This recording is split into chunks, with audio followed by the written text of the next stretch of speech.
Zinedine Zidane একবার বলেছিলেন, Barca 40টা পাসে যা করবে টনি ক্রুস সেটা এক পাসে করে ফেলবেন। বেশি দূর যাওয়া লাগবে না। কদিন আগে রিয়াল মাদ্রিদ বনাম বায়ার্ন মিউনিখ ম্যাচটা যারা দেখেছেন তারা বুঝতে পারবে জিদানের এই কথার মাহাত্ম্য। ফুটবল ইতিহাসে প্রথম প্লেয়ার হিসেবে টানা 10 বছর 90%-এর উপরে পাসিং অ্যাকুরেসি রেখেছেন।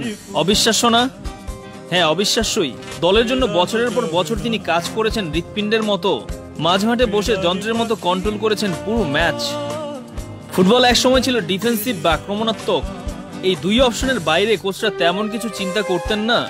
কিন্তু গত 2 দশক ধরে এই দর্শন থেকে কোচরা বেরিয়ে আসতে বাধ্য হন মূলত টনি ক্রুসের মতো কিছু মিডফিল্ডারদের জন্য, যারা মাঝ মাঠে বসে খেলার গতি প্রকৃতি পাল্টে দেন এক একটা দুর্দান্ত পাসে।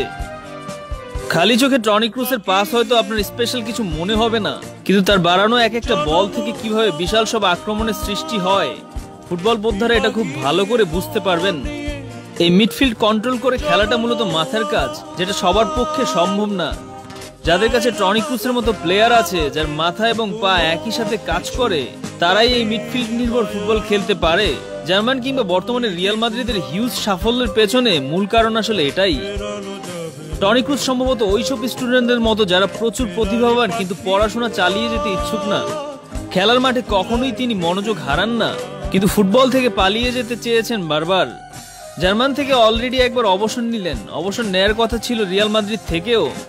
শোনা যায় তার দাদুর অনুরোধে নাকি খেলাটা চালিয়ে গেছেন। কিন্তু যে আসলেই চলে যেতে চান তাকে ফেরানোর সাধ্যকার। বয়স মাত্র 34, বিশ্বকাপ জেতা শেষ। 2 দিন পর ওয়েম্বলিতে রিয়াল মাদ্রিদ যখন চ্যাম্পিয়ন্স লিগের ফাইনাল খেলতে নামবে, টনি ক্রুস হবেন 7টা চ্যাম্পিয়ন্স লিগ ফাইনাল খেলা একমাত্র প্লেয়ার। এত কিছুর পরও ক্যারিয়ারের পিক টাইমে কেন অবসরে? এর উত্তর হয়তো টনি ক্রুসই ভালো দিতে পারবেন।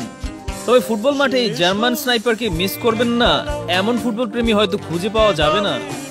বলা যায় টনি ক্রুসের নিজের কোনো কিছু না পাওয়ার আফসোস নেই, কিন্তু টনি ক্রুস বাকিদের জন্য বারবারই আফসোসের নাম। তবে আত্মতৃপ্তিও রয়েছে। জিদান যেমন বলেছিলেন, ক্যারিয়ারের শেষে আমি বলতে পারবো আমি টনি ক্রুসকে কোচিং করিয়েছি। আমরাও পরের প্রজন্মকে বলতে পারবো আমি টনি ক্রুসের খেলা সরাসরি দেখেছি।